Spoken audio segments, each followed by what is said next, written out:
Micah Parsons has requested a trade officially with Cowboys VP Stephen Jones as of this morning. He tweeted it out to the world, and now everybody here in Oxnard is reacting to it, including Stephen Jones, who was just a moment ago down on the field here to my right with a cell phone pressed to his ear trying to figure out what to do about what has just gone off here in Oxnard, the bomb that has dropped on Cowboys training camp. Mike Leslie, Jonah Javad, Michelle Montaine here with you for a instant reaction show here on WFAA Plus.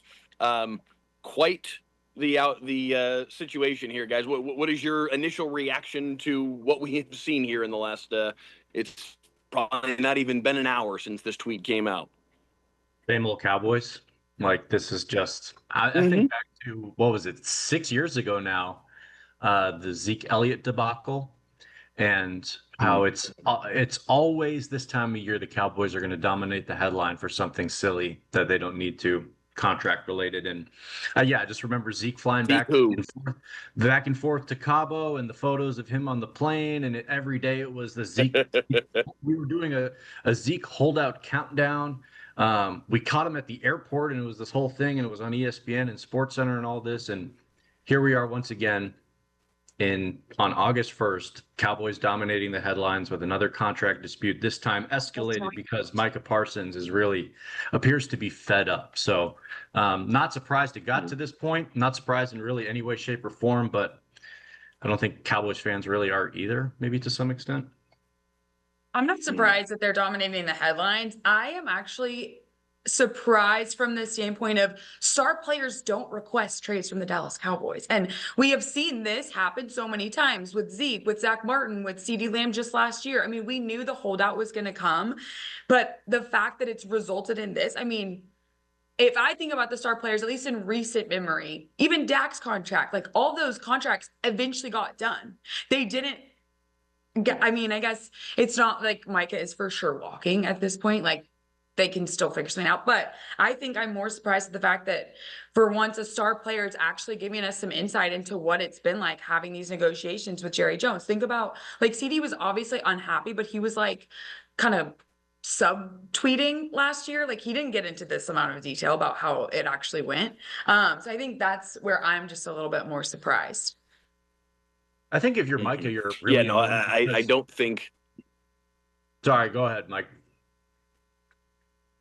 I was just saying I don't think, to your point, Michelle, that this is the end of this saga by any means. This is frankly the beginning of it really ramping up, because I think if nothing else, Jerry Jones has met his equal in terms of media shenanigans and hyping up everything in Micah Parsons. The moment they drafted Micah Parsons. Here you go, Jerry. It's Micah Parsons has Jerry Jones in check right now. What you gonna do?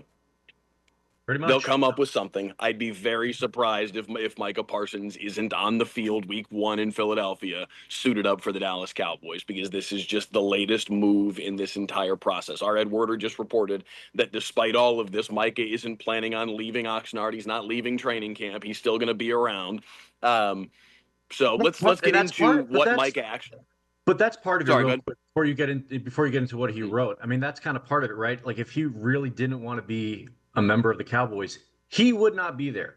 He would be gone. He would have left camp. He would have made something that is a little bit more of a definitive statement instead of just kind of posts on social media and trying to win the court of public appeal. So it's, for me, it's I look at this as just this is part of their contract dispute, but it's all playing out in public as opposed to behind closed doors where normally these things happen. And so I think Micah is probably really frustrated that he, in good faith, came to Cowboys camp expecting a deal to get done quick. And now he's more than halfway through their sessions in Oxnard, still without a deal. And all he's doing is just watching from the sideline, which eats him up because, as we know, he couldn't even last through a mini camp without throwing on a helmet and getting out there. So, yeah, I know it's eating at him for sure.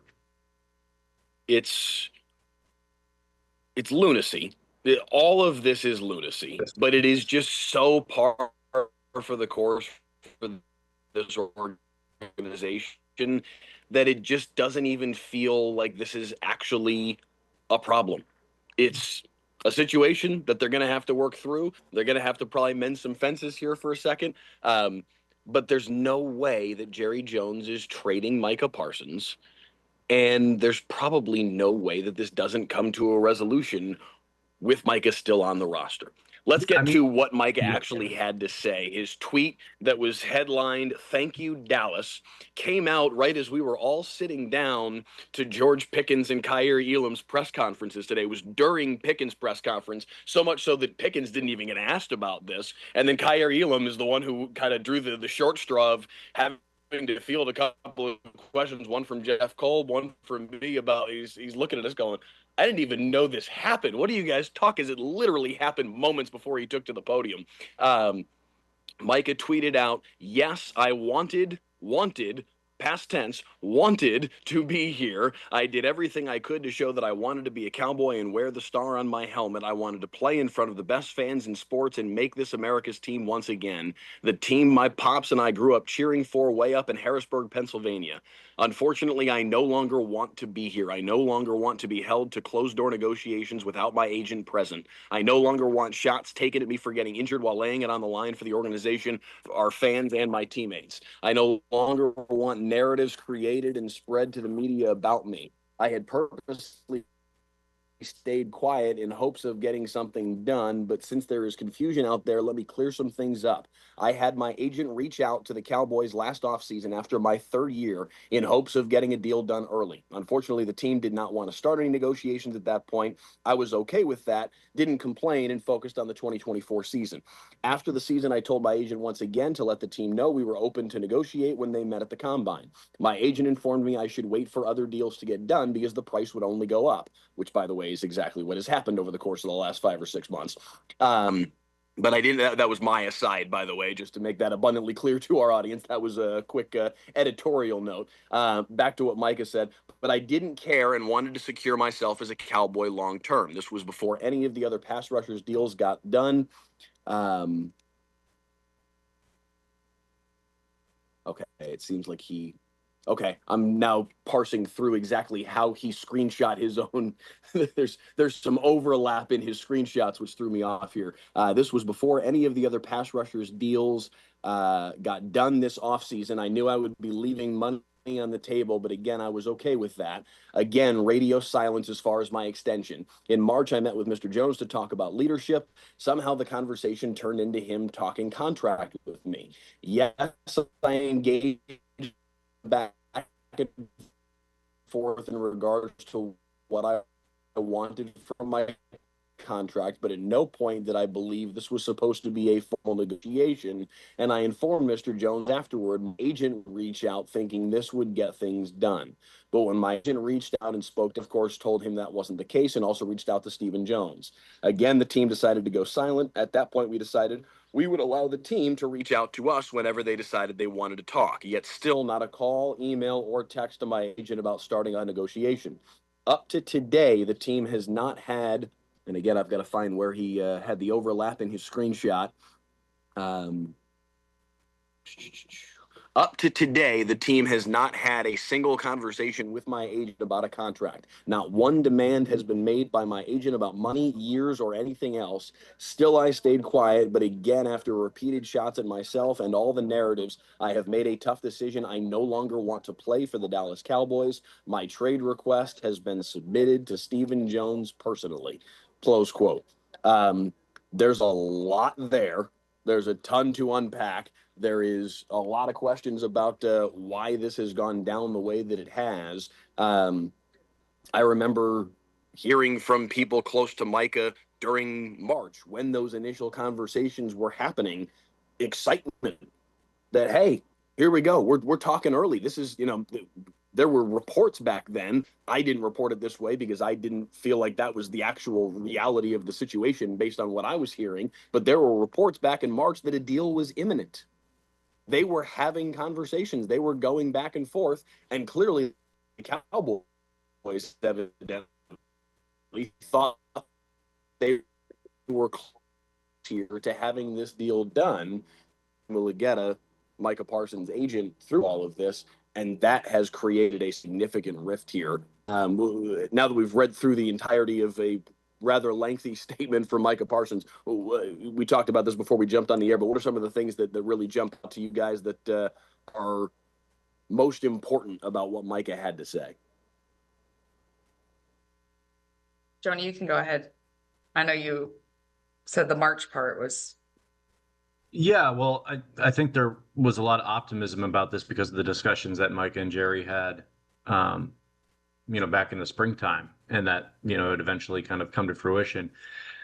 One thing that did not surprise me about this was Micah being transparent about how the agents do play a role in these contract disputes dragging on, especially with the Cowboys, because they know the Cowboys end up really paying these at the end of the day. So from an agent standpoint, if you're trying to get your player the maximum amount of money on the contract, especially guaranteed money, which is really what David Mulugeta is known for across the league, typically you wait for all the other top tier players at that position to sign their extensions. So then you come in at the end and reset the market value up until the next offseason. And so from my expectation, I kind of thought that was going to be the case from the start of this. Micah told us way back in the spring that he was okay. I think even during the tail end of last year that he was okay not, making 40 mil a year, and that he wanted a deal to get done. He was okay not having, he was okay resetting the market early before the other guys.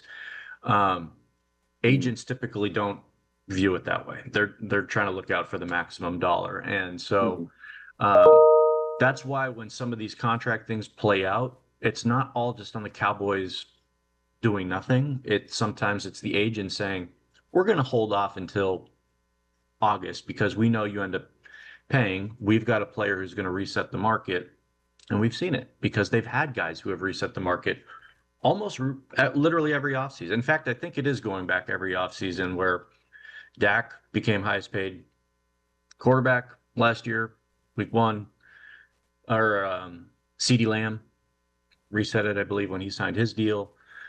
Zeke, when he signed his 6 years ago, Zach Martin when he got his pay raise. So if you're an agent, you're always going to wait. And so I appreciated Micah's transparency there to kind of shed light on that. Like, this wasn't just, us waiting for hear from the Cowboys, that there was some strategy involved to wait.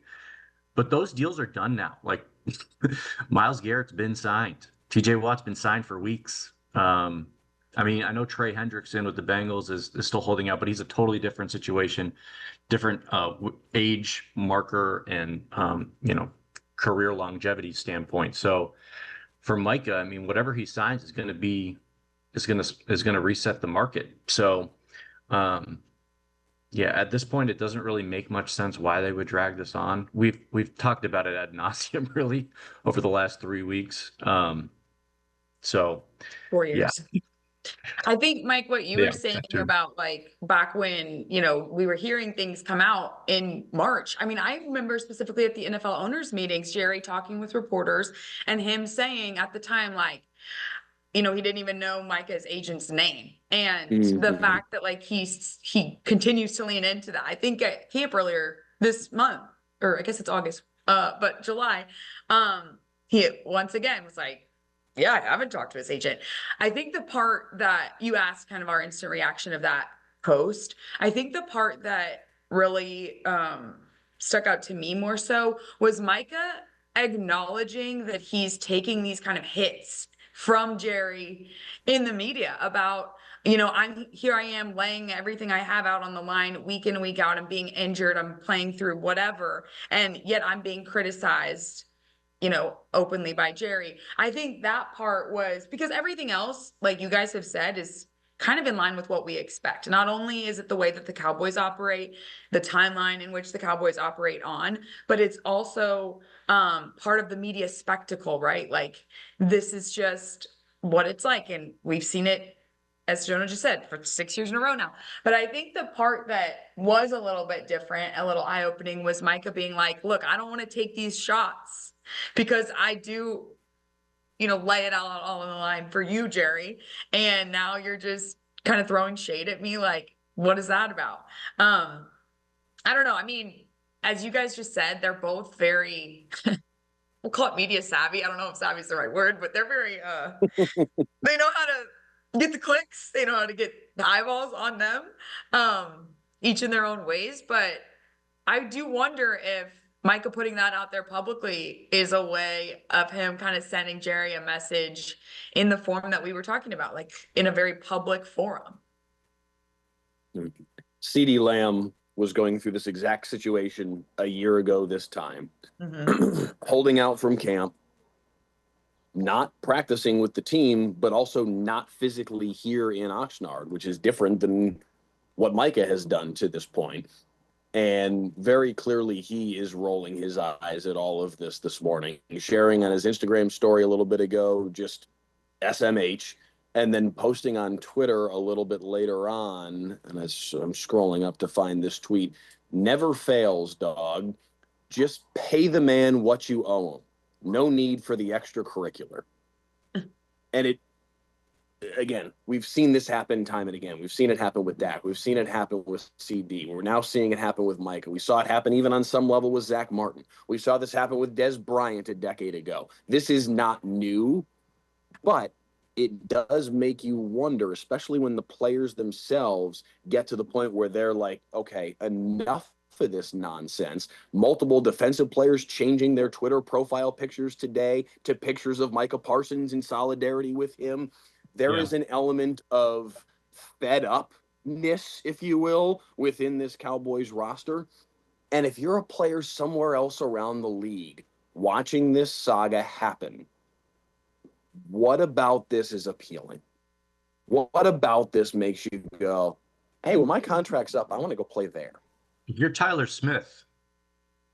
Like, how excited are you seeing all this unfold? Because he's going to be probably in the same boat next year. And Tyler's a different cat. Like, he's homegrown. He's from Fort Worth. But still, like, he's approaching best at his position type status, and that's going to command a lot of money. And so it's hard not to, picture that we're going to be in the same boat with somebody. It's always going to be somebody year after year when these contracts come up, because to the Cowboys' everlasting credit, they're pretty good at drafting. They've had a couple of down years, but they're pretty good. So they end up having to, they end up in the situation a lot. And I think we should probably get into some of the, I think it was it this morning or last night, but Trayvon Diggs and Micah Parsons tweeting some things out. So yes, someone shared a photo of Micah and Trayvon 7-Eleven, and then I think it was Micah quote tweeted it with, what was it, a GIF from Bad Boys 2. So like, well, one last ride or one more time or something. And so that had a whole bunch of Cowboys fans and their feelings about it, like what's going on. Is like, this is going to be the end for Micah too. I mean, but I think we should probably point out that Trayvon's future with the Cowboys is murky at best, just because of the way his contract is set up, and that the Cowboys in theory can get out of him basically after this year. They can move on from him, and with the injury history, there is a thought that they could move on from him. And if that's the case, that kind of leads to, all right, this would be their last ride together, those two. For that reason. Correct. Not that they would both leave, but that, this presumably would be their last ride unless the Cowboys decided to, keep Trayvon, past this coming season. And then Trayvon was one of the defensive players who changed his profile picture to Micah Parsons today, sort of after that request for a trade. Wanye Thomas as well. I went through like a lot of the starters to see how many. A lot of them actually like aren't on Twitter because they're so young, and I feel like Twitter is really just for millennials and up. But some of them didn't do it, and I wonder if it's because they're either rookies or on rookie contracts, and they just don't want to tick off the front office. Because maybe they'll have a contract coming up at some point, and maybe they just don't want to add. Overshown did it. Overshown is I could see Overshown getting re-signed by the Cowboys if he's healthy. So yeah, it's I found that that's going to be the big caveat in his deal. But yes, right. which is unfortunate because if he was healthy, he would be in this boat in a year, 2 years. Yeah. So yeah, it's kind of exhausting for us to just keep talking about it because I've been trying to figure out why like Jerry's rationale. He talked about this the first day of camp, and it doesn't make sense. Like it,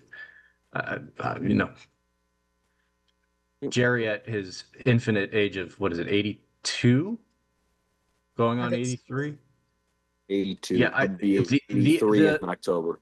The explanations for some of these contracts just doesn't add up. Like if you're not sure about a guy, then sure, wait until the last moment. Dude, you knew about Micah halfway through his rookie season. Like none of this is a surprise. He's not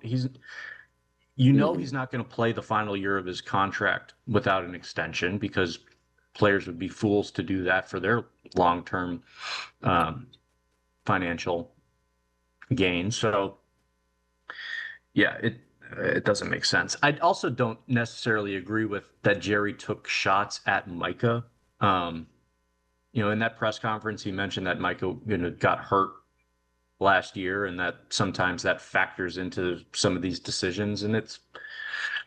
But it's true. He did miss some time last year. I don't know necessarily if like in that context of the full answer that was a shot at Micah. But Jerry said time and time again, like he doesn't feel pressure to do these things. And I think it's because he's not in on the day-to-day negotiations of them.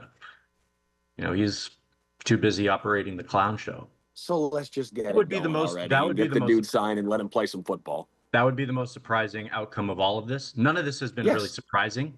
What would be surprising is if Micah Parsons does not suit up for the Cowboys this coming season or following seasons. Yeah. That would be crazy, but I don't think that's happening. I did see one person panic tweeting, wow, DFW is really going to lose Luka and Micah in the same year. We're not there yet. There yet. Let's see what the rest of the weekend holds. Jonah, Javon, Michelle, Montaine, thank you guys so much. Thanks to all of you for watching here on WFAA Plus. Coverage through the day, I promise you that, on the Micah Parsons saga out here in Oxnard.